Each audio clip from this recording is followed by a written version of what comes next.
Біздің мына дамыған ұлттардың, озық кеткен мемлекеттердің барлығының тарихын көктей шолып қарасаң, бірінші тәртіп. Соның бәрін осы үлкен деңгейге жеткізген тәртіп. Яғни ол қарапайым, мына таңнан тұрғаннан бастап, жұмысқа келгеннен бастап, жұмыстан кеткенге дейінгі аралықтағы тәртіп, ол қызметтің тәртібі. Одан қалғаны өмірдегі тәртіп. Қазір қазақтың тойы 2 сағат, 3 сағатсыз басталмайды ғой.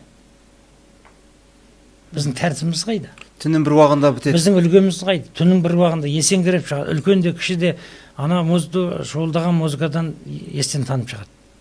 Ертесіне жұмысқа бару керек адам. Ұйқысы қанбаған, шала ұйқылы. Қандай өнімді еңбек болады.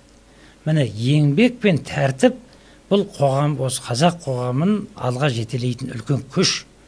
Осы еңбек ету. Еңбек етуде біз міндет қойдық. Дамыған 50 елдің қатарына қосыламыз деп. Құдайға шүкір, соның бір шет қарасына іліккен де сияқтымыз кейбір ақпараттарға алып қарайтын болсақ.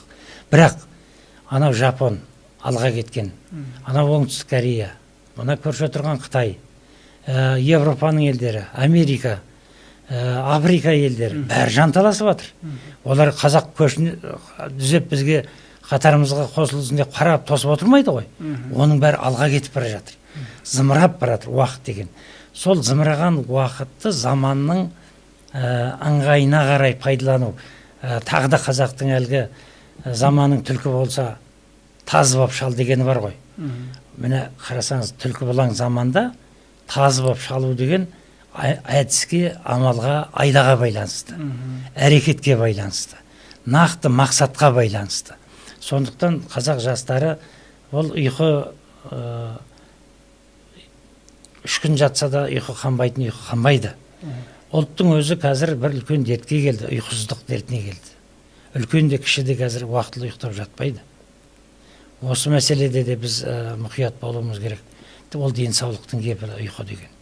Ұйқы арқылы, ұйқының қанық ұйқы болуы арқылы біз өзіміздің ағзаларымыз, ішкі мидан бастап барлық жүрек, бауыр, бүйрек, осының барлығының жұмысы асқазан сол ұйқыға тікелей тіреледі.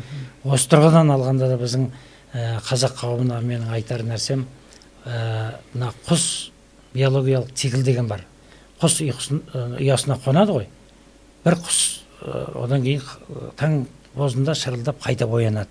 Осы биологиялық циклді қазақ ұлты сақтау керек. Бұл денсаулықтың кепілі.